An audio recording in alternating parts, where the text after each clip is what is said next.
अस्सलाम वालेकुम, welcome to the first class of resin art beginner classes. So as I promised कि हम उन लोगों के लिए क्लासेस लेकर आएंगे जो अपना स्मॉल बिजनेस स्टार्ट करना चाहते हैं। और आप लोगों के इतने प्यार, इतने मैसेजेस, इतने लाइक्स, इतने कमेंट्स के बाद मैंने सोचा कि क्यों ना मैं आज अपनी पहली क्लास का इंट्रोडक्शन करवा दूँ। So here is your first class. Class का स्टार्ट करने से पहले मेक श्योर करें कि आपने मेरे चैनल को सब्सक्राइब कर दिया है और आप कोई भी अपनी वीडियो को मिस ना करें।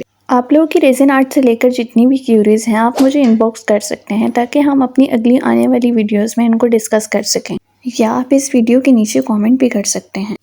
सो विदाउट एनी डिले हम स्टार्ट करते हैं वीडियो। अगर आप न्यू हैं तो आप यकीनन सोच रहे होंगे रेज़न होता क्या है, इसे हम इस्तेमाल कैसे करते हैं और ये कहाँ पर यूज़ होता है। तो आज की क्लास में हम वो सब बेसिक चीज़ें सीखेंगे जो एक बिगिनर को पता होनी चाहिए। तो सबसे पहले हम डिस्कस करते हैं रेज़न। रेज़न होता क्या है? तो रेज़न एक लिक्विड केमिकल सब्सटेंस है जो हार्डनर के साथ मिक्स होकर एक सॉलिड चीज़ बनाता है। हार्डनर के बगैर रेज़न सिर्फ एक स्टिकी फॉर्म में होता है। जैसे कि आप वीडियो में देख सकते हैं कि ये सिर्फ एक जेल की तरह से होता है, बट जब ये हार्डनर के साथ मिक्स होता है तो शीशे की तरह किसी भी चीज़ को सॉलिड बना देता है। अब हम बात करते हैं हार्डनर की कि हार्डनर किस फॉर्म में होता है। तो आप ये वीडियो में देख सकते हैं कि हार्डनर एक लिक्विडी फॉर्म में होता है और जब ये इपॉक्सी रेजिन के साथ मिक्स होता है तो तभी किसी भी मोल्ड में इसकी शेप आती है।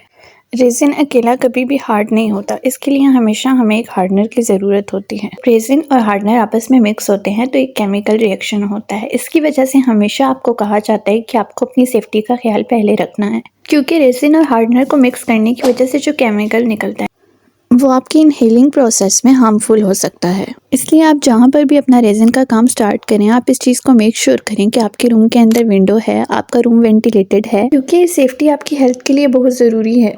इसलिए आप जब भी रेजिन का काम शुरू करें उससे पहले आप सेफ्टी प्रिकॉशंस लें, जिसके अंदर आप अपना ग्लव्स ज़रूर वेयर करें, आप अपना मास्क ज़रूर वेयर करें और एप्रन ज़रूर वेयर करें, क्योंकि रेजिन जब कपड़ों पे लग जाती है तो वो कपड़ों को बहुत ख़राब कर देती है और उसके बाद उसका निकलना भी बहुत मुश्किल हो जाता है। अब हम बात करते हैं रेजिन और हार्डनर की रेशो की कि हमें कितनी रेशो में हार्डनर लेना चाहिए और कितनी रेशो में हमें रेजिन लेनी चाहिए। जिस पे मुझे बहुत सारे लोगों के मैसेज आए हुए थे कि आप भी जब हम लोग अपना रेजिन का काम करते हैं तो हमारी रेजिन हार्ड नहीं होती। तो इसकी वजह या तो एक ये हो सकती है कि आप रेजिन और हार्डनर की रेशो गलत ले रहे हैं। दूसरी रीज़न उसकी ये भी हो सकती है कि अगर आप रेशो सही ले रहे हैं तो आप उसको मिक्स ठीक नहीं कर रहे। और थर्ड रीज़न हो सकती है टेम्परेचर प्रॉब्लम। रेजिन क्यूरिंग के लिए आइडियल टेम्परेचर 20 सेंटीग्रेड से लेकर 25 सेंटीग्रेड तक होता है। तो अगर तो टेम्परेचर लो है यानी कि ठंड और सर्दी है तो रेजिन अपना केमिकल रिएक्शन स्लो कर देता है, जिसकी वजह से रेजिन स्टिकी और सॉफ्ट रह जाती है। और अगर टेम्परेचर बहुत ज़्यादा हाई है यानी कि गर्मी है, या आपने अपनी रेजिन से बनी हुई चीज़ को उठाकर डायरेक्ट सनलाइट के नीचे रख दिया है तो वो येलो हो जाएगी और वो हार्ड नहीं होगी और उस पर शाइन भी नहीं आएगी और उसकी अच्छी फिनिशिंग भी नहीं होगी। और मेक श्योर करें कि आप अपनी रेजिन को मॉइस्चर के अंदर भी ना रखें, क्योंकि वो स्टिकी रह जाएगी। तो इसलिए रेजिन के लिए हमेशा नॉर्मल टेम्परेचर चाहिए होता है जिसके अंदर वो अपनी क्यूरिंग अच्छे से कर सके। बात करते हैं रेजिन के रेशियो की। जब भी आप कोई रेजिन लेते हैं तो उसकी ब्रांड पर मेंशन होता है कि आपको इसकी 1/1 रेशियो लेनी है या 2/1 लेनी है या 3/1।